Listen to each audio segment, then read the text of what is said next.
What's up everybody, welcome to another video, and I hope you're ready to flex those brain muscles, because in this video I'm going to talk about infinite limits. And I think this is a really interesting topic from both a student and teacher perspective, because there seems to be some inconsistencies with the way this is being taught and the way this is being learned and understood. And I have some pretty recent experience within the past 6 months or so with this topic, and I've gained some new knowledge, new understanding. I have some new insight on this topic, and I thought it would make for an interesting video. I'm going to share it with you all and really dig into this topic and talk about these inconsistencies and hopefully maybe clear some things up, or at least spark some discussion in the comments below. I want to hear everyone's experiences, whether you're a student or a teacher. Throughout the video, feel free to leave a comment below with your experience. So I'll start with my personal experience with this, which is that about 4 or 5 months ago I was helping a student in the math lab with a problem like this. We were evaluating a limit, and it was the limit as x approaches 0 of 1 over x squared. Okay? And the way I was taught to evaluate something like this, because it clearly has a vertical asymptote at 0, right? When I plug in 0, I get 1 over 0. It's a vertical asymptote. So the way I was taught is, well, I know it's a vertical asymptote, what x is approaching, so I know it's one of these 4 cases, okay? And what I was taught to do is see what's happening around the asymptote. So what we did is we plugged in, -2, -1, -1/2 to see what was happening from the left, and then we plugged in, 2, 1, and 1/2 to see what's happening from the right. That's the way I was taught. You see what's happening from the left and from the right, and if they line up and they're both increasing, then you could say the limit equals infinity. If they're both decreasing, right, and we have this second possibility, the second case, then you say the limit is negative infinity, and then either of these last 2 cases you just say does not exist, right? This is the way I was taught. So I was helping this student, we plugged in the values, we determined that it was this first case where we were approaching infinity from both sides, so therefore we concluded that the limit exists and equals infinity. But then it hit me. I had this moment where I realized that when I said that, it didn't feel right. And it was one of those moments, I like to call them oh shit moments in mathematics, because you just have this realization. Something clicks, you understand something in a way that you haven't before, or you think of something differently, and it's a really cool moment. But for me, it was one of those moments where I was like, that doesn't feel right. Limits are finite, right? L is a real number. Look at our delta epsilon definition. F of x minus L is less than epsilon. L has to be a real number, otherwise that doesn't make sense. You can't plug infinity into that. All these thoughts, that's what's going through my head at the time, okay? And I'm like, this just doesn't feel right. So I go and I ask some tutors. There was a table of like 2 or 3 of them. I say, hey, what's the deal? This is the way I was taught. For some reason, it's not feeling right when I'm saying it out loud. What do y'all think? And guess what? A few of them said, yeah, you're right. You'd say infinity. That's definitely infinity. But one of them said, no, you just say does not exist, right? Infinity, that's not a number. That's not a limit. You just say DNE. That's how I was taught, at least. So we're having some inconsistencies. Some seem to be taught to just write DNE, no matter the case. Some seem to be taught to do some investigating and determine which of these 4 cases you have. And depending on the case, right, infinity, negative infinity, or DNE. So now I'm like mind blown, confused, and I do what any good mathematician would do, and I go home and I get on YouTube, right? And I search infinite limits, and I'm looking for YouTubers that I know and trust and watch their videos, and seeing if they have some content, if they have a video on this kind of stuff. So the first video I came across was one of Nancy's videos, and I'll show a clip right now. Let me show you some other common types where the limit does not exist. Here are some common function types where the limit does not exist. The limit as x approaches 0 of 1 over x. Here there's nothing else you can do to simplify the 1 over x. You can't factor anymore, and plugging in 0 gives you an undefined expression. So there is no limit. It does not exist, DNE. Similar situation here, limit as x goes to 0 of 1 over x squared. You can't factor that anymore. This is not defined. There's no limit. It does not exist.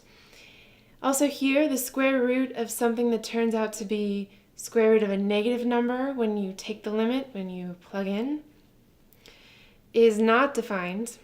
There's no limit. It's also DNE. These all have the same meaning here in limit world. You can just write DNE for the limit does not exist. So according to Nancy, you just put DNE at any asymptote. You don't have to do any investigating, just DNE. It does not exist. Infinity, negative infinity, they're not real numbers, so who cares? It's DNE. So now I'm thinking like, what the hell? All right, what the hell? Is everything I've been taught a lie? Right? At this point, I'm like, okay, I need to do more digging because I'm not done yet. I'm not willing to accept this reality yet. So I dig a little bit more. I come across Professor Leonard. He has a video on Cal 1, and here's a clip from that video. Cool. Any questions before we go on? Yep, just a quick one. The two limits for both approaches and infinities, they go towards the same point, would it exist? The limit would exist. Yes, it would. So if we have a one-side limit this way and a one-side limit that way, and they both go to positive infinity, yeah, sure. We'd say the limit is positive infinity because it goes from both sides. Or if the limit is going both negative infinity, that would exist. So let's see. This way, yes. This way, yes. This way, no. This way, no. It takes practice to do that, by the way. I showed you that already. So Professor Leonard is saying we do put infinity or negative infinity, right? We do care about what's happening with the graph. We do investigating, and we find out which of these cases so we can put infinity or negative infinity instead of DNE. So at this point, I'm like, okay, tutors can't agree, YouTubers can't agree. What is going on here, right? This doesn't make sense. So at this point, guys, I go deep. I dig deep into this. I'm talking textbooks, math stack exchange, asking professors, all kinds of stuff. I do some digging, and I came to some pretty cool conclusions and actually learned quite a bit along the way. And what I came to realize is that they technically were both correct, right? Nancy saying the limit does not exist no matter what's happening at the asymptote. Technically, that is correct. None of these limits exist, actually, in any of these four cases. DNE, DNE, DNE, DNE, right? But we can still say that this limit equals infinity and this limit equals negative infinity, but by saying that, we are not saying that that limit exists. It's kind of weird, right? The limit doesn't exist, but it equals infinity. It's kind of a paradox, kind of confusing. But if you dig deeper into it, you realize that it has its own definition. There's no delta in epsilon. There's actually just no epsilon. There is a delta. But the formal definition for an infinite limit is that you can give me any real number. Given any real number, we'll call it m. Any real number m greater than 0, right? So 1,000,000, for example. I can give you a delta such that any x value within delta distance of a, right? Any x value within delta distance of a, all those corresponding y values are greater than 1,000,000, or whatever that real number you gave me was, right? And I can do this for any real number, 10 million, 100 million. That's the idea of infinity. No matter what number you give me, I can restrict that interval, right? I can restrict those x values so that all of them, all their outputs are greater than that real number. That's the definition of an infinite limit, or that's what we mean when we say a limit equals infinity. So the limit still doesn't exist, but what we're doing is we're describing the way in which it doesn't exist. We're saying this limit doesn't exist because the values, the y values, are getting arbitrarily large. They're increasing without bound. That's why it doesn't exist. So this added information that we're giving could help somebody, sketch the graph of a function, those kind of things. It's useful information. It's telling us that, okay, the limit doesn't exist, but we're going deeper and saying, here's the reason why it doesn't exist, right? So don't be confused. Don't think that infinity or negative infinity is a real number. And don't think that the limit that doesn't exist and infinity mean like two different things. They're actually together. Technically writing DNE for all of these is correct, and that's where I'm still honestly confused. What do you all as instructors, I'm asking the instructors at this point, what do y'all do when you put on exams this kind of stuff, right? If someone writes DNE for this and it's infinity, do you mark off points? Because technically it's not incorrect. Or do you specify if the limit is infinite, right? Infinity, negative infinity, right? Like, I'm wondering how you would word that question, because DNE is correct on all of these. But when I took calculus, my instructor didn't really emphasize this fact. I mean, that's part of the reason why I'm just finding this out. Like, my last semester as an undergrad, I found this stuff out, right? And it kind of clicked. And again, maybe I should have realized in real analysis. I'm not blaming anybody for this. It was still a cool moment for me to be able to discover this stuff. But yeah, like I was saying, if you put if you put DNE for this in my calculus class, you get marked off wrong, right? Technically, it's not wrong, though, because that limit really doesn't exist. But we still say it equals infinity, and we take on that new definition that doesn't have the epsilon, that's just saying that these numbers increase without bounds. So sorry for rambling. Let me know your experience below. If you're a student, how were you taught this? How do you understand this? Did you know that technically none of these exist? Or were you just taught to put DNE for them all? Or were you taught to put infinity, negative infinity does not exist?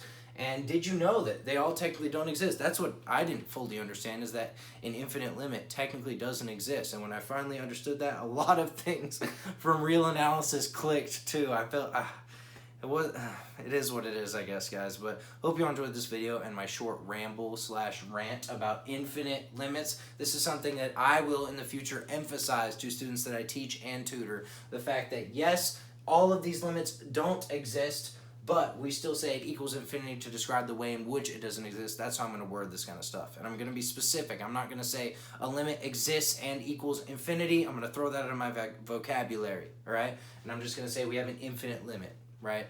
Or the values are increasing without bounds. So hope you all enjoyed this video. Let me know what you think in the comments below. Like, subscribe, do all this stuff. But keep flexing those brain muscles. See y'all later.